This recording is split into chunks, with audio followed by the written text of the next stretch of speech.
Alah. Oke. Kita ketemu lagi. Iya. Dari Ini bulan-bulan yang episode lalu. 2 ya. Bulan kemarin ya Om kita ketemunya. Bulan kemarin ya? Kan ini kan episode kedua Om. Oh gitu ya? Iya, bulan baju kemarin. kita masih sama ini. Oh iya dicuci tapi Om. Iya, betul. Gimana Om kabar Om? Baik, please. Oh, Kabarmu gimana? Ya baik Pak Om. Baik ya.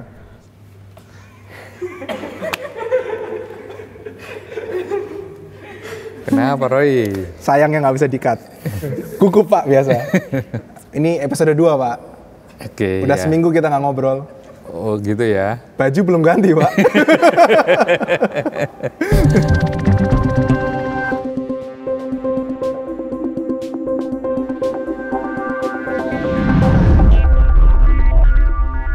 Kalau menurut saya gini, please. Ya anak saya ada 2 gitu ya. Anak yang pertama itu kebetulan memang suka belajar gitu ya. Oh, iya. Nilai-nilai mata pelajarannya di sekolah juga bagus-bagus. Sedangkan anak yang kedua ini memang prestasinya dia bukan di mata pelajaran. Tapi prestasinya dia itu di lainnya gitu ya. Nah menurut saya gini, kalau seorang anak itu tidak prestasi di pelajaran di sekolah, buat saya tidak ada masalah.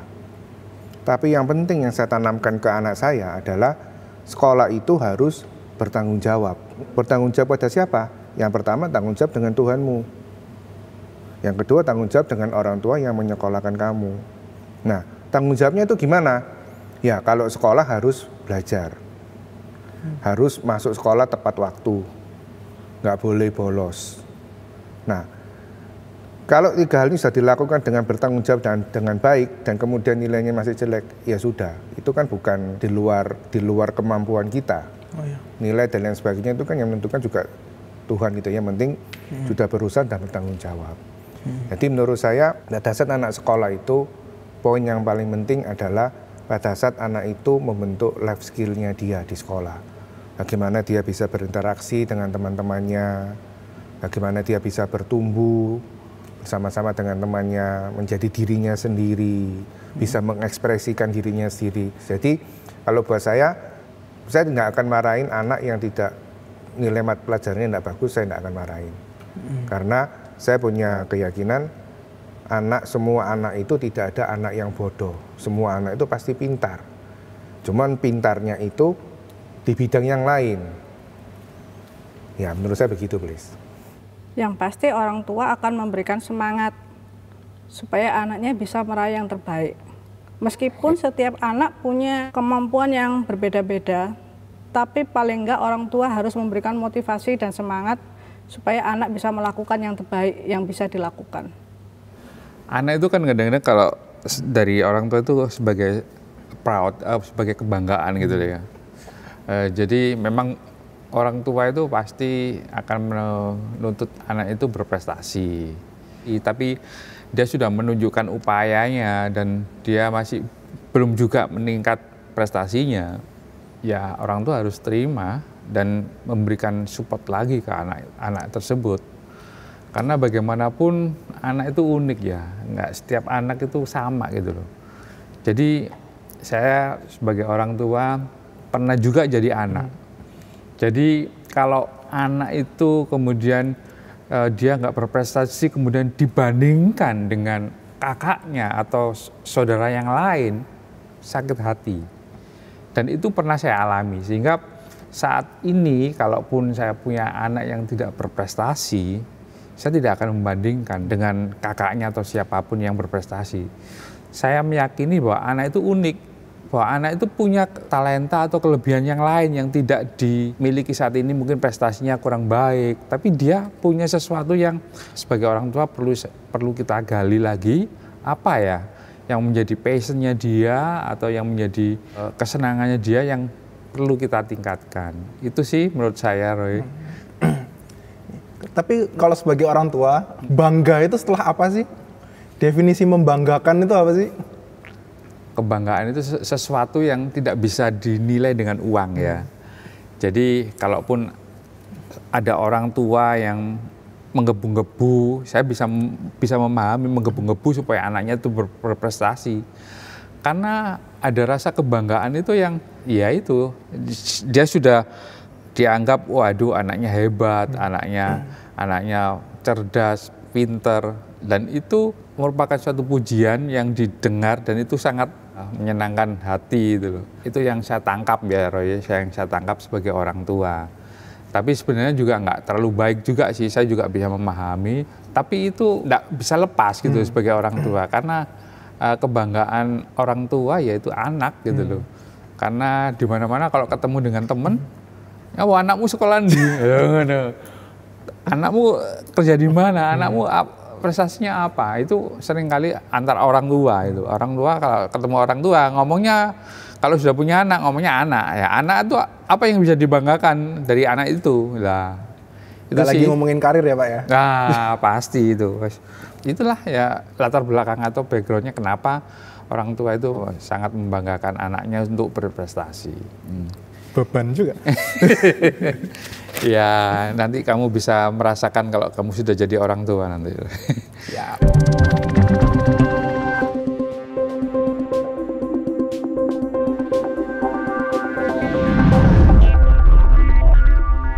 Kalau menurut saya sendiri, pengalaman saya Om ya, kalau dari orang tua saya itu nggak mempengaruhi nilai harus tinggi, harus apa, yang penting tuh harus jujur, harus bertanggung jawab.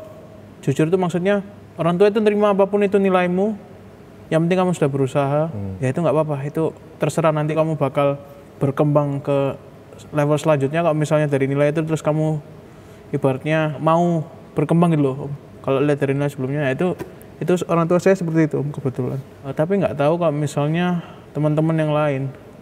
Dan kalau dari generasi saya, angkatan saya itu waktu itu ada yang orang tuanya itu anu banget, jadi ngetu banget masalah nilai anaknya. Sampai kalau nilai anaknya jelek gitu langsung tanyain ke gurunya. Saya itu malah kasihin ke teman saya, apa nggak malu. Jadi tanya, ini kok bisa kayak gini ya Bu? Padahal anak saya tuh belajar ini kok bisa seperti ini. Ya kalau dari saya sih, dari orang tua sendiri sih Om, penting tidaknya itu. Gitu ya? Iya, sama anaknya sendiri juga. Tapi kalau kamu dapat nilai jelek, ya anu sih Om. gimana? Ya, perasaanmu gimana gitu? Kalau perasaan itu ini Om, kalau menurut saya itu SMP itu nggak terlalu, SMA ya Om. Kalau SMA nilai itu masalah pride Om. Ya harga diri Om, betul. Kebetulan waktu itu kalau kelas 10 itu pelajaran matematika itu kan lumayan pride itu Om. Jadi mata pelajaran nilainya itu yang disebutin pertama itu yang nilainya paling jelek biasanya remedi. Nah itu saya biasa ngetawain teman-teman saya karena puji Tuhan saya biasa dipanggil terakhir-terakhir biasanya. Oh gitu ya? Iya, jadi saya agak lumayan ya bisa agak sedikitan lah, sombong-sombong dikit lah Om. Bernyanyi Om. Gitu ya? Iya. Berarti nilai menurut Bliss itu pride-nya Bliss itu ya? Bener, teman-teman saya juga kayak gitu. Sama, ya? Iya, ya, makanya bagus lah itu. Ya kayak kebanggaan gitu. Tapi sebenarnya ya menurut saya dengan berjalannya waktu nilai itu agak sedikit penting, nggak penting ya Om. Kalau misalnya nanti kan skillnya pun juga, kalau misalnya nilai bagus-bagus, skill masalah kita berbicara dengan orang, komunikasi dengan orang, nilai bagus tapi komunikasinya jelek kan juga agak kurang gitu. Jadi menurut saya ya 50-50 lah. Tapi itu pokoknya penting, nilai itu pride, itu bagus. Oh iya, iya. Kalau menurut saya pribadi sih, penting nggak penting ya. Kalau misalkan pentingnya itu kayak yang bisa kita pakai buat kehidupan kita di masa-masa mendatang, atau mungkin nilai-nilai dari di bidang seni atau apa yang bisa kita gunakan untuk memperoleh kehidupan di masa depan. Kalau misalkan kayak IPS atau apapun itu mungkin ada juga yang nggak penting buat kehidupan di masa depan gitu. Contohnya apa? Contoh mungkin nilai kayak misal nilai-nilai seni, gambar. Kalau dari situ kan kita bisa lihat kalau misalkan nilai gambar kita bagus, mungkin itu bisa jadi bakat kita di gambar atau di musik, bisa dipakai di masa depan. Kalau misalkan kayak nilai-nilai bahasa Indonesia atau bahasa Jawa itu kalau menurut saya nggak dipakai di masa depan. Mungkin pada saat studi kemarin kita mencoba menganggap kalau itu tuh baik dan penting ya. Tapi kita udah kerja 2 tahun, udah kita ikut berorganisasi, menambah pengalaman, kita mulai berpikir kalau misalnya itu relevan nggak relevan jadinya. Kemampuan menghafal dan menghitung itu udah dipakai nggak dipakai kan gitu. Sayangnya itu digunakan untuk menilai kita gitu. Jadi saya kerja di hotel, mau ngafalin pelajaran 12 tahun itu kan udah jadi kayak berguna nggak berguna ya. Sayangnya dalam 12 tahun itu digunakan untuk menilai performa. Jadi mungkin jawabannya enggak ya untuk sekarang ya. Karena kan gini ya Roy, nilai baik itu menurut saya sih ya, itu kan berguna buat anak itu sendiri gitu loh. Menurut Roy gimana? Kalau nilai itu, karena kalau nilai itu baik, dia diharapkan oleh orang tua, nanti di kemudian hari dengan nilai baik itu dia punya kerjaan yang lebih baik, atau dengan nilai yang baik itu dia dapat job yang lebih enak gitu loh. Itu sih harapan orang tua, pemikiran orang tua seperti itu sih. Jadi saya cukup beruntung untuk di kuliah ketemu dengan dosen-dosen yang mengajarkan saya cara berpikir daripada untuk memberitahu saya apa yang harus dipikirkan atau apa yang harus dihafal. Dan saya IPK nggak bagus-bagus banget. Cuma saya menemukan hal-hal yang bisa diinvestasikan, digeluti, dipelajari, yang sebenarnya itu relevan di dunia kerja. Sebenarnya di kampus ini nggak diberikan hasil dalam bentuk nilai. Nah, ketika saya kerja, saya cukup beruntung cuma ngasih 2 CV, terus ikut program di Hyatt yang satu properti hotel, yang itu teman-teman saya yang cum laude pun juga dapat. Dengan saya yang nilainya nggak cum laude. Nah, menurut saya yang sebenarnya relevan nanti itu ada beberapa hal, nggak semua, itu yang sebenarnya nggak bisa ditaruh di atas kertas. Nah, itu yang kurang digeluti dan harus dicari dengan cara yang cukup susah ya. Menarik sekali pendapatnya Roy ini. Jadi dengan hal seperti itu saya pikir kita orang tua bisa memahami ya. Memahami nanti ke depannya itu biar kita juga nggak memaksakan anak itu harus mempunyai nilai yang baik. Yang penting dia tuh punya semangat.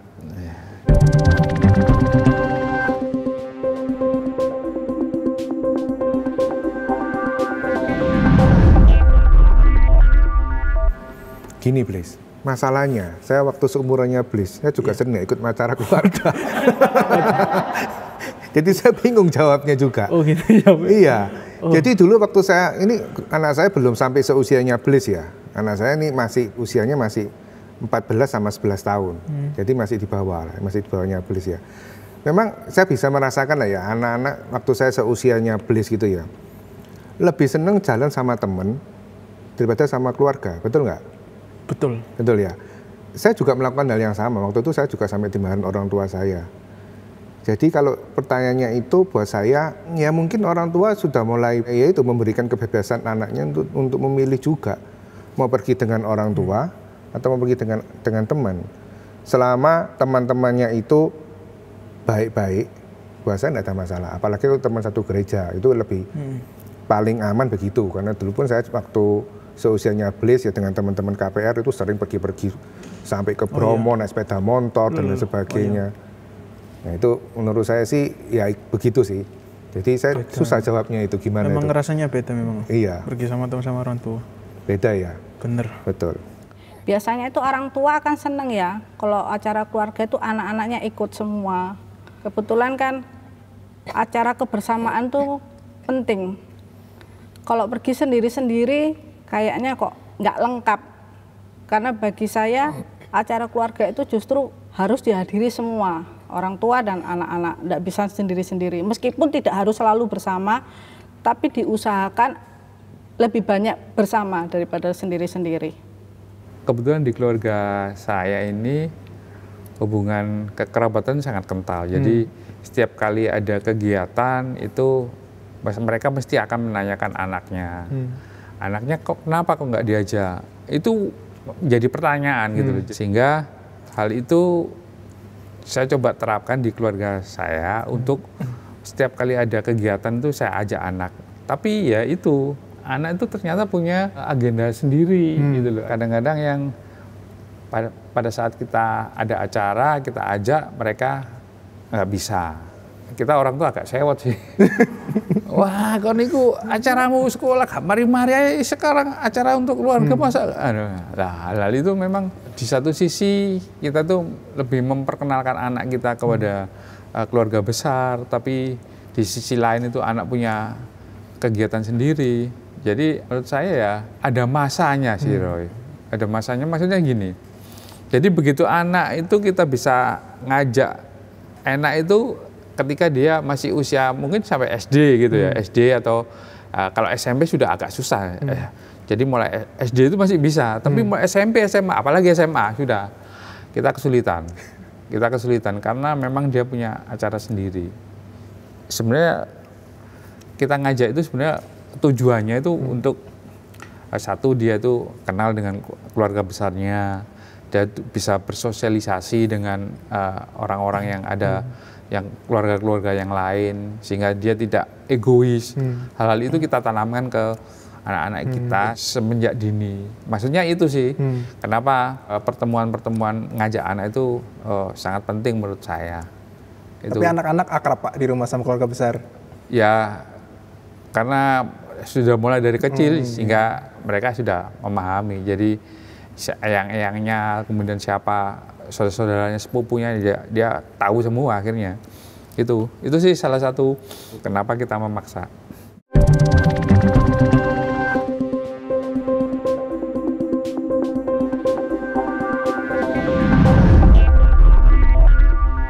Iya, tadi saya kan sudah jawab beda menurut saya. Beda ya, iya. memang. Jadi ada plus minusnya. Kalau sama teman itu, kalau ratingnya itu ya, tingkat kebahagiaan biasanya. Waduh. Tingkat kebahagiaannya tuh boom gini, kalau sama teman. Tapi untuk keuangan tuh gini. Gini. Aku jujur sekali kamu beli. Iya, itu memang kayak lah, mungkin keresahan anak-anak muda yang kuliah tapi belum bekerja. Gitu ya. Kan ini. Uang segini tapi kesenangan tuh sini. Jadi kita itu berhemat sekali. Kadang sampai beli Indomie gitu. Indomie kan cuma berapa ya, 2.500 ya. Kadang satu orang makan 3 biar kenyang gitu. Kita nggak ngurus masalah sakit masalah nanti, yang penting kita kenyang gitu. Murah, kenyang gitu. Kalau sama orang tua itu ya itu ke tingkat kesenangannya tuh agak kurang, karena kan kayak apa-apa semua kan kita harus ngikuti gitu kan. Tapi wah itu enak. Makan tercukupi. Enak lah, semuanya enak gitu. Nggak sengsara gitu. Berarti please pilih yang mana? Pergi di saat yang bersamaan, ada teman ngajak pergi sama keluarga ngajak pergi. Saya lihat benefitnya dulu. Waduh. Iya. Kamu orangnya ekonomis banget ya. Ekonomi iya. Saya lihat benefitnya, Kak. Misalnya kayak orang tua mau pergi kemana terus lumayan berbenefit, kayak misalnya makanan enak gitu. Terus gitu ya. Lumayan memberikan kebahagiaan gitu, kayak mungkin pergi ke yang tempat jauh yang belum pernah kita kunjungi gitu. Ya itu bakal ikut sih. Kalau misalnya enggak ya kita mikir-mikir buat ngasih tujuan tempat lain, ngasih saran lah ibaratnya. Kalau sama temen ya itu, kita lihat uang dulu. Kalau uang ada nggak apa-apa berangkat, kalau enggak ada wah skip dulu kalau anak sekarang. Gitu ya? Iya, skip dulu. Kalau sekarang tujuannya sama, ke tempat yang sama. Oke. Pilih sama orang tua atau sama teman? Tujuannya sama ya? Tujuannya sama. Kebetulan teman saya misalnya waktu itu hari itu berangkat dan saya juga berangkat sama orang tua. Jadi Ya. kita ketemuan di sana aja. Oh gitu ya? Iya. Pinter jawab. Kan tujuannya sama Om. Jadi kita ketemuan di sana nanti teman-teman nggak masalah nanti. Misal kalau ke Malang nginep di rumah nggak apa-apa, nanti kan kita ketemuan juga senang-senang juga. Gitu. Oh gitu ya? Betul. Berarti 50-50 nih ya? Atau mungkin gini, tempatnya nggak sama persis, tapi tipikal tempatnya sama, beda lokasi, tapi kamu harus pilih yang mana? Karena orang tua dan keluarga saya ada saat saya sakit misalnya ya orang tua, lebih ke condong ke orang tua. Karena Gitu ya? kalau teman kan agak aneh juga, apalagi kan waktu kan biasanya kan ya bisa lah kalau sama teman. Kalau orang tua kan jarang, misalnya orang tua lagi kerja gitu kan, agak lumayan lebih bisa nyempetin lah gitu. Oh, berarti kamu menghargai waktu yang diberikan orang tua buat Betul. kamu untuk jalan-jalan sama-sama gitu ya? Iya. Kalau saya sendiri milihnya pasti liburan bersama orang tua. Kalau misalkan liburan sama temen itu kayak biasa gitu, kayak nggak ada yang spesial. Soalnya kan tiap hari di sekolah, di gereja mungkin sudah pasti ketemu, dan ya kayak nggak ada momen-momen spesial lain gitu. Kalau misalkan sama orang tua, keluarga gitu kan jarang-jarang kumpul. Sekalinya kumpul itu bisa sampai keluarga besar semua itu kumpul, dan itu pasti jadi momen-momen yang unforgettable, nggak terlupakan. Ada beberapa anak justru malah lebih senang pergi sama teman daripada sama keluarga. Kalau menurut kamu gimana itu? Mungkin apa ya, mereka ya itu tadi ngerasa rada-rada nggak nyaman kalau misalkan mereka dekat orang tuanya, kayak mungkin mereka kayak ada wah gak enak ya kira misalkan waduh masa liburan mbak keluarga mana. Tapi yang penting kalau saya sendiri lebih milih liburan sama orang tua. Jelas Pak, orang tua. Oh, mantap ini. Kalau liburan sama temen tuh Pak, kayak orang susah Pak. Oh iya dah? Iya, irit-iritan semua Pak. Satu kamar diisi bertujuh, buset Pak. Pernah ngalamin? Saya SMA pernah Pak, liburan ke Bali Pak. Satu kamar diisi 8 orang Pak. Saya juga uang jajan dikit kan Pak. Nyetok Indomie Pak di Bali Pak. Cuma kalau liburan sama keluarga itu terakhir ke Karimun Jawa, snorkeling, makan enak. Siapa yang nggak mau Pak? Tapi nggak semua loh. Ada yang milih temen loh. Oh itu tajir berarti Pak. Gitu kan? Uang jajannya banyak itu Pak.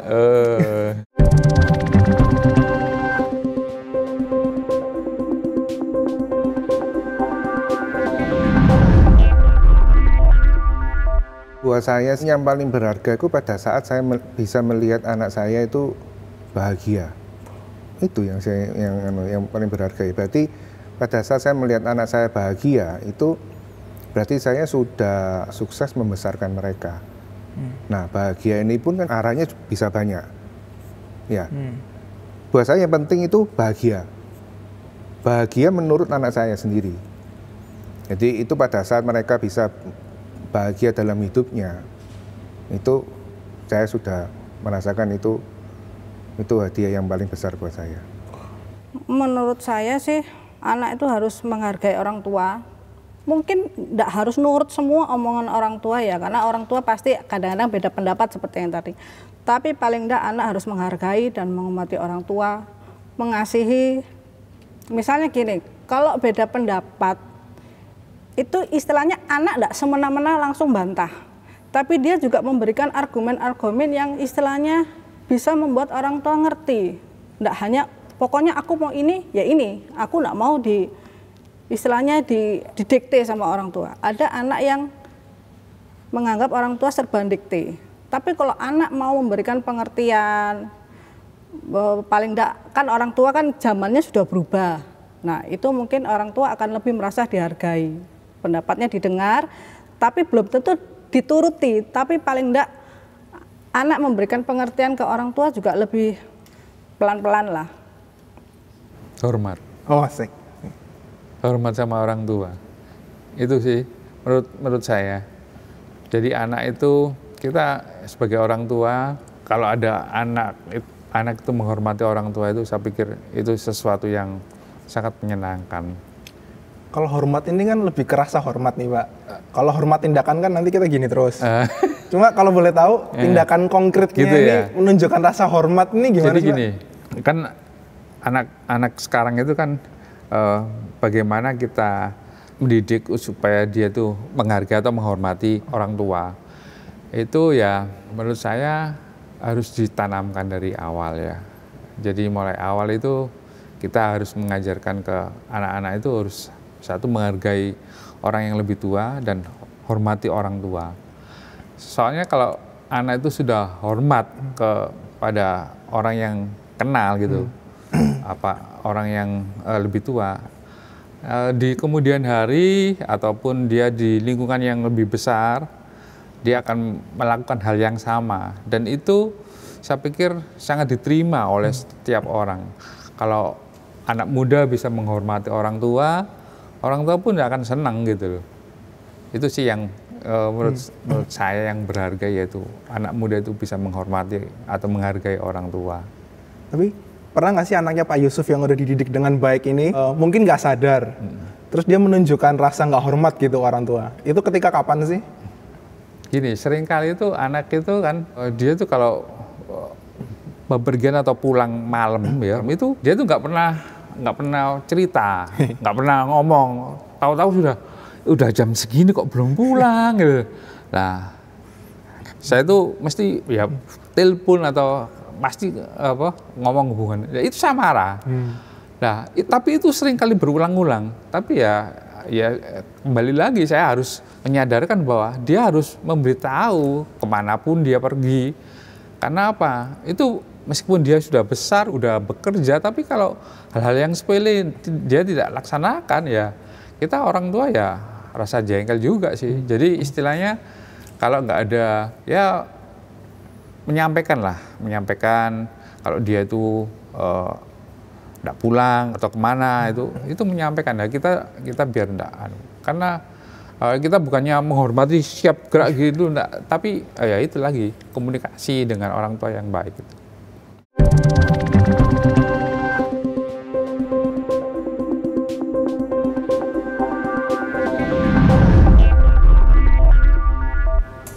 Lebih mendukung sih, lebih mendukung ke apa yang anaknya mau.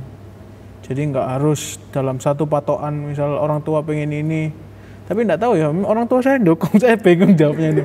Gitu ya? Iya. Ya mungkin dari generasi saya mungkin ya. Kalau anak-anak yang lain misalnya kayak orang tuanya, papanya A, jadi anaknya itu harus nurutin orang tuanya, harus A juga. Nah itu menurut saya, biarinlah anaknya berkreasi sendiri terhadap cita-citanya ibaratnya, atau tujuan hidupnya. Nanti juga anak itu nggak bakal lupa sama orang tua. Anak itu bakal nginget orang tuanya. Kalau saya itu sih Om. Ya. Tapi itu dari orang lain ya. Kalau saya sih nggak ada sih Om. Ya itu tadi, orang tua saya ngebebasin apa yang saya mau. Tapi asal harus benar-benar berkembang, benar-benar tujuannya bagus lah ibaratnya. Arahannya bagus. Sekarang gini Blaise, coba Blaise bayangkan, Blaise ini orang lain gitu ya, bukan Blaise.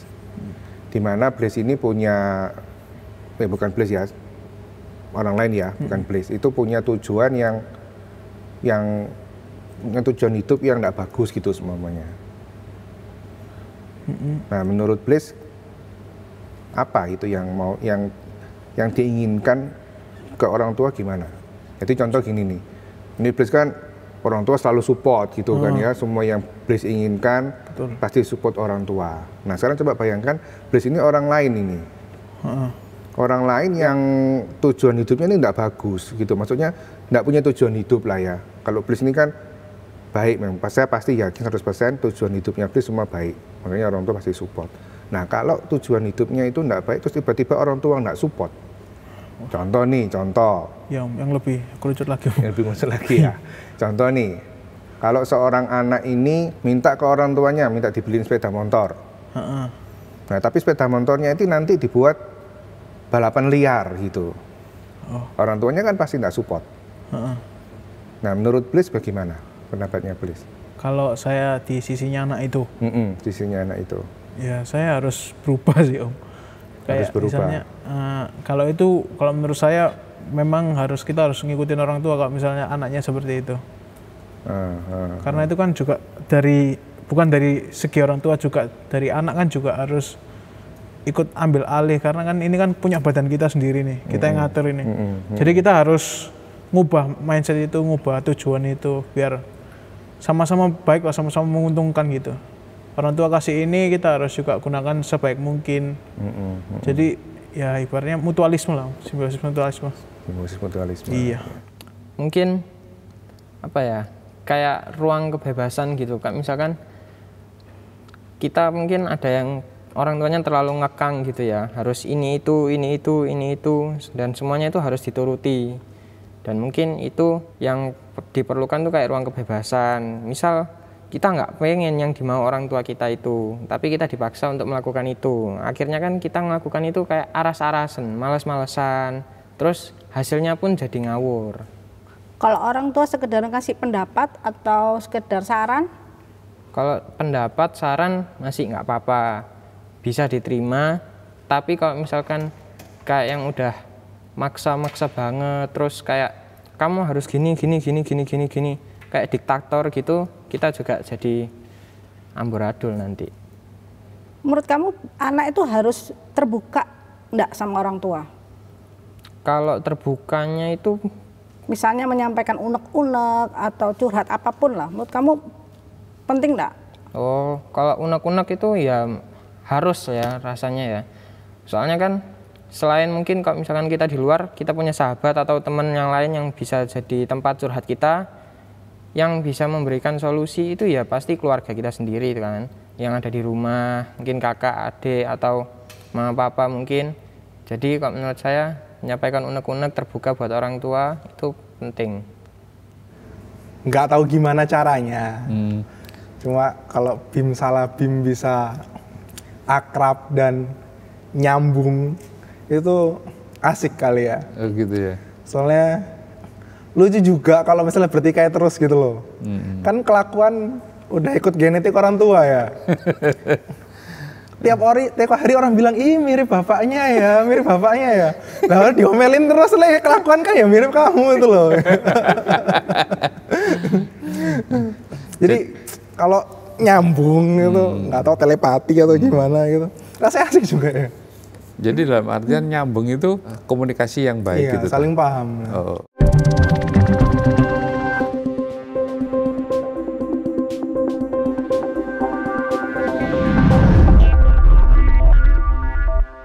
Jadi menurut saya itu pentinglah kedekatan orang tua dan anak.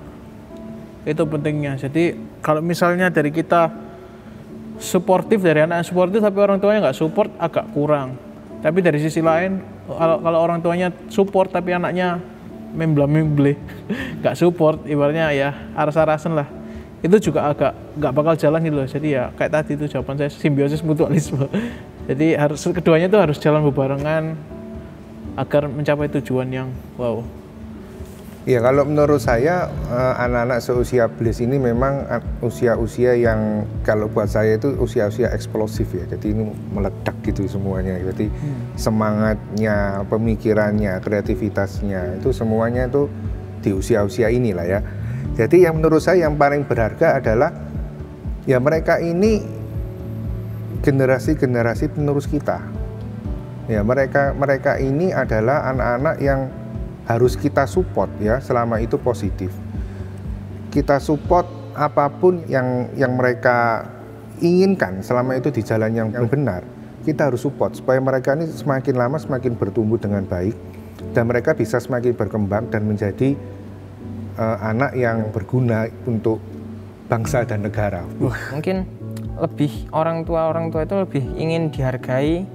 Meskipun anak-anaknya itu nggak mau mengikuti apa yang mereka sarankan, apa yang mereka katakan itu, seenggaknya mereka mendengarkan, terus mereka respect lah sama jawabannya orang tua itu. Bagi saya kalau menurut jawabannya Clifford, kebanyakan anak muda itu juga minta dipahami, nggak cuman orang tua aja. Jadi paling enggak komunikasi itu yang pegang peranan, jadi saling mengisi maunya anak gimana, maunya orang tua gimana. Jadi orang tua enggak otoriter, harus begini, anak harus dengar orang tua, enggak harus gitu. Tapi harus saling mendengar curhatan masing-masing. Kalau misalnya bonding antara tim dari keluarga itu penting ya. Bahkan walaupun kita yang mulai beranjak dewasa, ingin dilihat, ingin shine sendiri, orang tua itu tetap pengen lihat kita sebagai satu tim gitu. Iya, kalau menurut saya dari generasinya Roy itu yang penting yaitu anak itu perlu diperhatikan ya juga disapa. Disapa dalam artian diajak komunikasi dengan baik. Karena kita pun kalau menganggap nilai ataupun hal-hal yang berharga itu, saya pikir dari jawaban Roy itu saya bisa memahami bahwa anak pun juga punya pendirian, punya keinginan yang harus juga dihargai gitu.